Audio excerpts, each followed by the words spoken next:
Had a wonderful time in Barbados. This was a parrot from the St. Nicholas Abbey Museum. I'm going to dive into some of the experience that we had as well as business opportunities. It really opened my mind in terms of how can I get creative when it comes to investing with real estate, with tourism and all these things. And that's what I'm going to be sharing with you as I saw it over there, which might open up your eyes too in different ways. The first thing is it's not as mountains all over the place like many of the other islands. When we got there, my wife and I, the local that toured us around, he definitely told us that too. He said there's not too many mountains out here like the other islands. I grew up in Haiti and there's a lot of hills everywhere. There's probably one place that we drove to in the north part of Barbados where we did see more mountains close to this water, but it wasn't a spot where a lot of people went swimming. The waves and tides were very strong over there, so people didn't really visit that area. But on the west side, where it's pretty much where a lot of people go to the beach and have a good time. But from the east side, they don't really do that as much. Water lines, there is water everywhere. Every house had running water, which was great, because that's one thing I could say that Haiti lacked is having running water. Unless you're close to the capital, the infrastructure is a lot better. Like there's these blue lines right here as I'm pointing out that ran across these different streets. The thing about it, some of it is exposed. Not everything is underground when it comes to the water line. And this picture I'm showing right now, it exists in a lot of places out where people can just pour water. They could just drink water for free, pretty much get free water supply. It's like going to your local park and you got running water, which was great, and people actually shut it off. So it did show some principles and discipline inside of the people and the culture that they live by. This right here, these trucks drove by on a Sunday we saw, and people came and got local drinking water from this. So this must be because they either their house don't have clean water or they wanted like actual drinking water from this place. We didn't really ask, but we did see a lot of people got free water from this. The sewer lines were everywhere as well. Everybody had flushing toilets, right? There was no septic tanks, which was pretty surprising. The infrastructure for that as well was pretty nicely built. And I asked the local, he said that existed since like the 30s, 40s. So it seems like the British colonizing had some good impact, I'd say, in that sense. Of course, there's a lot of negative side to it, but it does have its positive as well because it helped the country to develop in a way that possibly it couldn't, because in Haiti, we got our independence much sooner, but a lot of Haiti is just not developed that far to that extent. Electricity, right? They have electric panels just like we do. Like I'm showing here, this place, they had electric panel, beautiful house, modernly built. It was really nice. Everybody are paying for their own electric. The only thing that I think that was a little different is the gas. But gas, if you think about it, we don't really use as much gas. We don't really consume as much gas. They would actually buy these big tanks, and I did not take any visuals of it, but these big tanks they're attached to on the outside of their house, and it connects to the house like a normal gas line do. If I had to assume, I think that thing probably lasts them like 3-4 months at least. But again, it depends on your gas consumptions, maybe 6 months. We don't really consume that much gas. If I have to do a trip like that every 6 months, I won't complain at all. And if you have electric stoves, and you don't have that problem at all, because they do have quite a bit of electric. Everybody had split systems when it comes to condensation, like cooling, right? Air conditioners. They don't really need any heating over there because it's a climate temperature like island. But mini splits was very popular over there. I seen that everywhere, and I was surprised. Like I thought they would have ACs, but they actually had mini splits, which is much more efficient. There were palm trees everywhere. That's another thing I saw that was like really beautiful. And this was the modern house that I was referring to, right? Pretty slick. When we just walked by it, beautiful. Palm trees was everywhere. So this is one of the beaches that we visited. It was so nice, and nobody was there, which was pretty much surprising as well. For a beach to be like this nice and well taken care of, it wasn't that dirty like the beaches out here in New York and Coney Island. I know for sure that'd be pretty filthy. It was pretty clean. The water, as you saw, was pretty beautiful. When it came to transportation, there is no trains over there at all. You had to take the bus, but the bus route is pretty good. From the north side of the island to the south, it's about an hour commute, so it's not that far like to get through the entire island. And these buses, they run fast. Like my wife, we were in the back seat. Her hair was flying throughout the whole time that we were on this bus ride, and we got from one side of town to the other in like a couple of minutes. Them bus drivers, man, they're like Need for Speed, like all the way, Fast and the Furious, all the way. They'll get you to your destinations pretty quickly. And the thing is, they don't have normal doorbell unless you take like the big, they call it the big clean white bus. You kind of got to tell the driver, listen, this is my stop. You could drop me off here and we'll be good. They are supposed to stop at the bus stops, but we already know how that goes. The big buses, they do follow the rules, the guidelines in that sense. They do run like normal buses out in New York City from what I've seen. I don't know in any other countries, but at least in New York, California, and different cities I visited in the U.S., I lived at, I do see that they run very similar in that sense. They're pretty modern. And this is what it's like riding the bus over there. As you can see, I mean, this is not the fancy bus. This is more of like the smaller local bus that was pretty much over there. The dollar for the US equates to $2 So if I give someone over there $1 from the US, they'll give me back $2. That's the exchange. So they have a pretty strong currency when it comes to that from what I've seen. Everywhere we went out to eat, I saw that the pricing, when I translated to cost of the value in US dollars, it was about 75%. So meaning $100 worth of food, we'll actually be paying $75 for it, right? $100 food here in the US, it would cost us $75 here. And this is just me hypothetically just calculating, doing some analysis based on all the restaurants that we actually visited and ate at. I bought a lot of watermelons, and watermelons, I saw it to be about the same price. In their country that really has that naturally grown over there, it's not imported.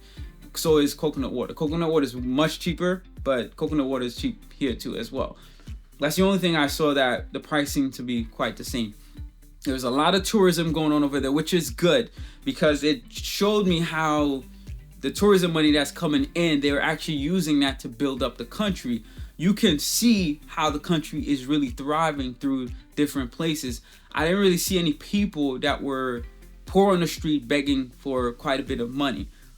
It was less. I'm not saying I didn't see any at all, but it was a lot less than I see here in the US.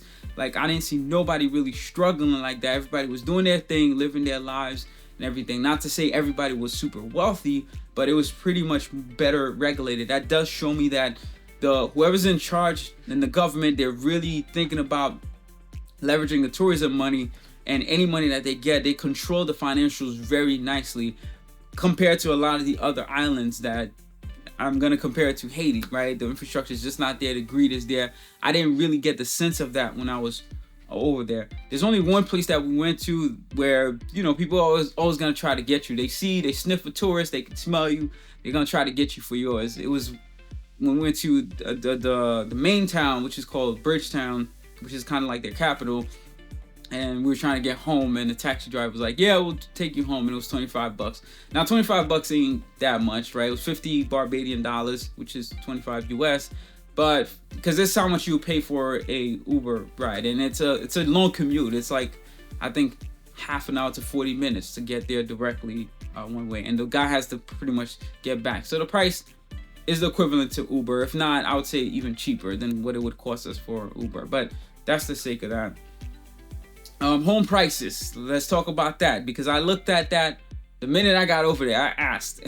So if you're buying in more of the inner part of the country, you could find properties for like $250,000, $300,000, and I've even seen some condos listed for around that price as well.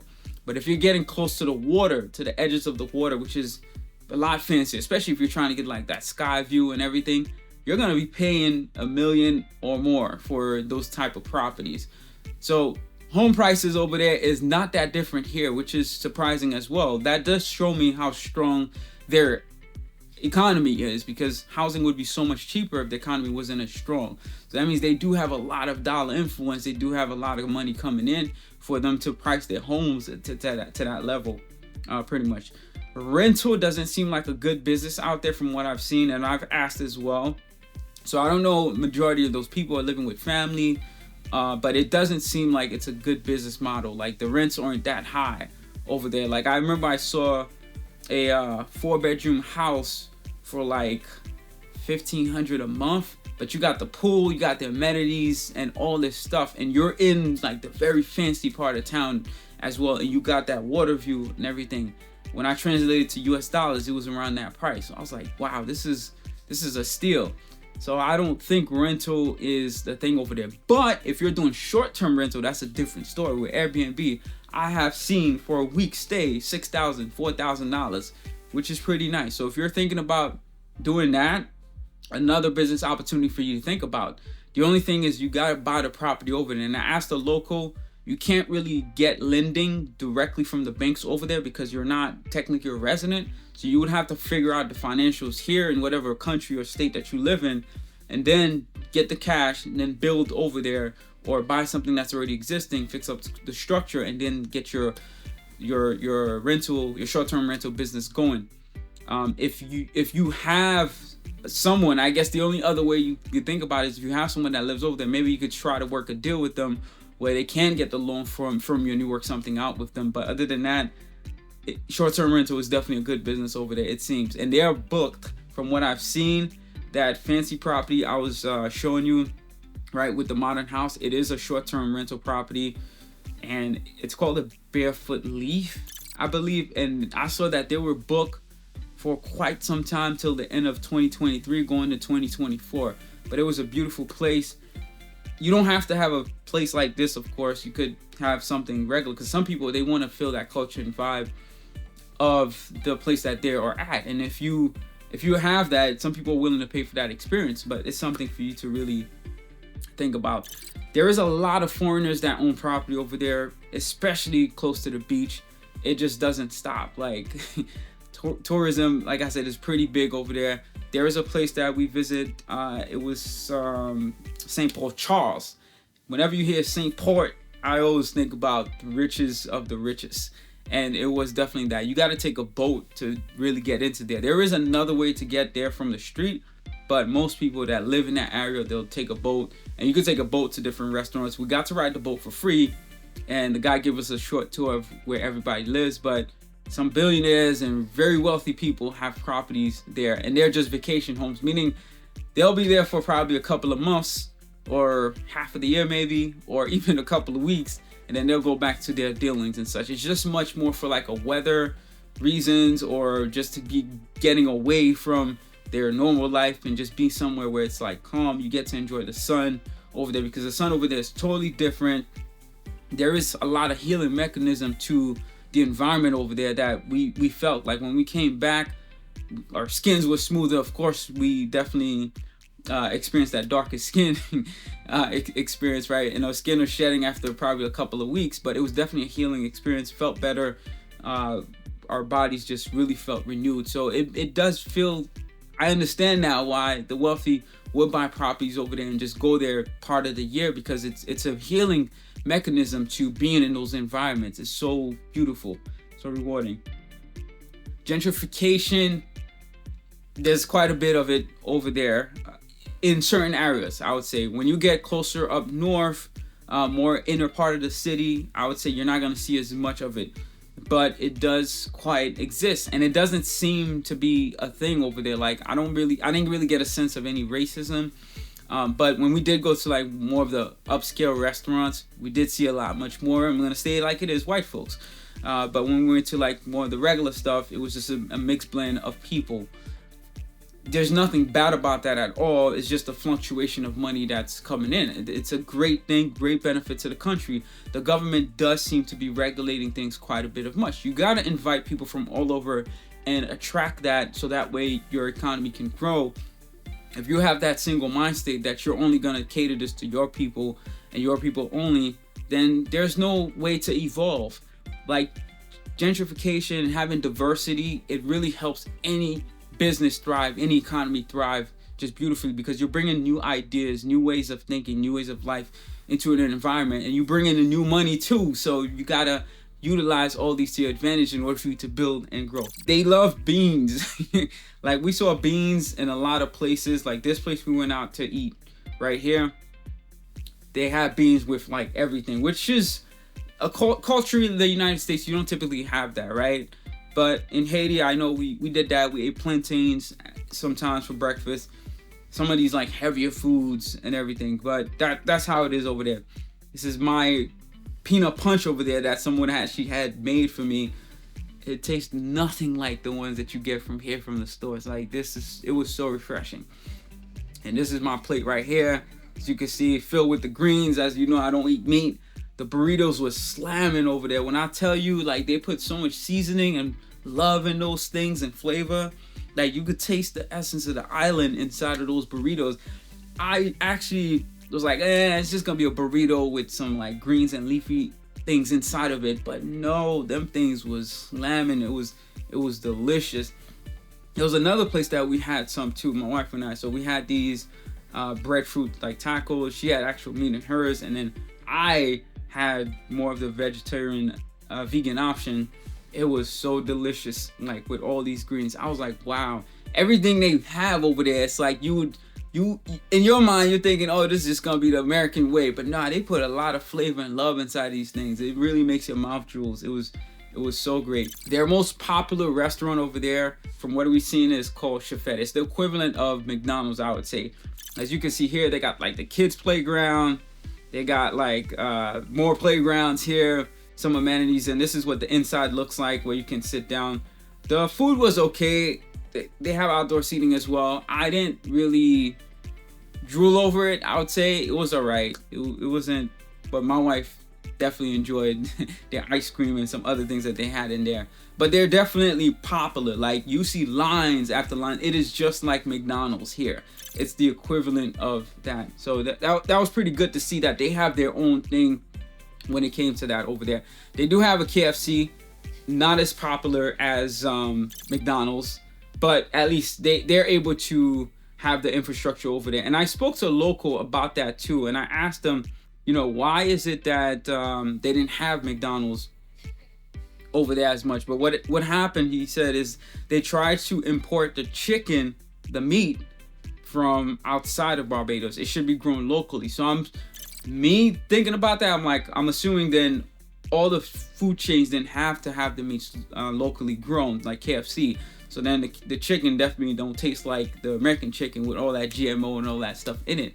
It's grown inside of Barbados without all that stuff inside there, because the chickens are much more healthy over there than the chickens that we get over here. They're not like a machine pretty much. And that was beautiful to see that. That does show me how much the government really has a handhold on the infrastructure. They're not just greedy, just not looking for the next dollar, but they're thinking about how to sustain the livelihood and the economic factors for their people to be over there. Because what sense does it make if your own people in the country are living in poverty and you got all these wealthy people just making all this money from the country and the people are completely poor?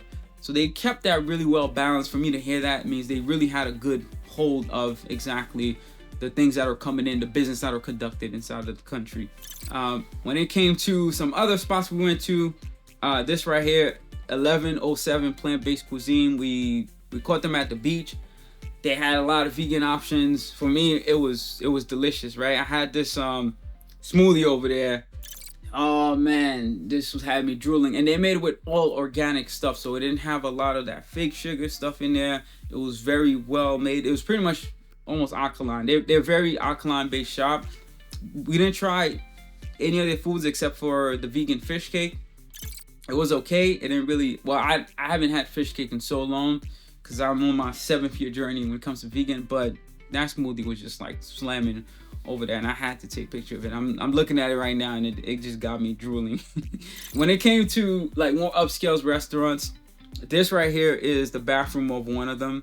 Like really fancy, like it's really there. As you can see, the sink. So like I've never seen anything like this before. The toilets flush automatically. They had really nice architecture, but food to me was just like, and it had a bit of lacking in the sense of it didn't feel flavorful from the islands, versus when I went to some other local spots, it had that full flavor. The one upscale place that we went to, that seemed like they had a good balance. It wasn't too upscale and it wasn't too down low either. And man, their breadfruit, they had given me this appetizer the first time we went over there. It was breadfruit with some plantains, fried plantains. And they made it fresh. When I tell you I was drooling, it was so delicious. And if you ever go over there, I definitely recommend trying like as much of the local spots, because they probably have more of the flavorful stuff in the essence from the country, I feel. In terms of their beaches, all their beaches have public access. It's a way for the government to really make sure that they have a hold on the tourism, not capitalizing on their people and not taking advantage. That their people have access to this healing mechanism, because the beach has that in there. The sun, the sand, it has that. And what sense does it make if your people can enjoy that, if all these people come building all around the borders and then there's probably one beach that everyone can go to? That's very unfair. And I'm very glad the government stood firm. There's only one place that we went to by this Sandal Hilton Hotel that they kind of blocked the access. You can still get to the beach, but they block one access to it. And one of the locals told me that they were fighting in court for that, for them to open a pathway in order for the public to enjoy that. That was so mind-blowing to hear that the government is not letting people just take advantage and not fueled by just money, but the well-being of their people evolving and developing as well. It's about creating a balance, right? You don't want your people to be too poor and lock everybody else out, but at the same time, you don't want everybody else locking your people and making them poor. That's the thing I really got. These birdies over here having fun. As soon as the water comes, this was the funniest thing. And they're going back trying to get some food. They're just trying to feed their stomach. And then you also had these crabs. He building his house, right? He took some sand. He shot it away, right? Rubbing his tummy a little bit. And then he gonna go back, and he kind of paused there. I think he knew I was looking at him. He was like, "What you looking at, fool?" So he ain't move. He ain't go back inside yet. But that was really funny to see all that. Roosters were everywhere. It was the funniest things. And my wife hated it, but I loved it. Every morning, like maybe 4 o'clock, 4:30, 5:30, they'll make sure you get up. So that means you got to be in bed by like 7, 8 o'clock every day, and you're up. And the sun comes out early too, like 5:30, the sun be up and everything. But the roosters definitely make sure you wake up on time. Everybody get going to what they got to do. They keep the country running in the morning. So I really enjoyed that quite a bit. It's another restaurant that we went to, just roosters like everywhere. And they're just walking around chilling. Nobody's bothering them. They're not bothering anybody. They're just looking for food. That's it. And this is more of the city life. This is Bridgetown. As you can see, people walking around. There's a bunch of stores everywhere. This strip, busy. Like, this is probably the equivalent to like Times Square. There's another place called St. Lawrence Gap. And we went over there. We drove by there. We didn't really stay in. But they have restaurants everywhere where you can just walk through restaurant after restaurant after restaurant. They said the best time to really be over there is at night. Their nightlife is really popping there. The lights is bright. It's beautiful. But we didn't get to enjoy that. Next time, we'll definitely make sure that we do enjoy that. Man, the culture, when it came to just having a good time, they had that. So we went to this like karaoke night and people just went up and sung. I enjoyed that. Like, it just gave people an escape, a way, a place, a time that they can just be free to express themselves. And I seen that, and I was just like, that was beautiful. My wife sung. We had such a beautiful time. And this right here is what I ate a lot of. Watermelons. We had burro bananas, and these are homegrown, no preservatives, straight from the tree.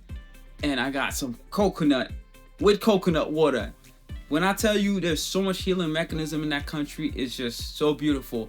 And all this is like alkaline, right? So if you follow Dr. CB and everything, you know how important a seeded watermelon is to your body, or Yak Awakening, right? They explain all these things. It has so much healing parts to it. And I ate so much of that. And I think a combination of this, going to the beach every day, it really helped me like heal and really helped my mindset shift to a different level. It was so relaxing and beautiful to experience that.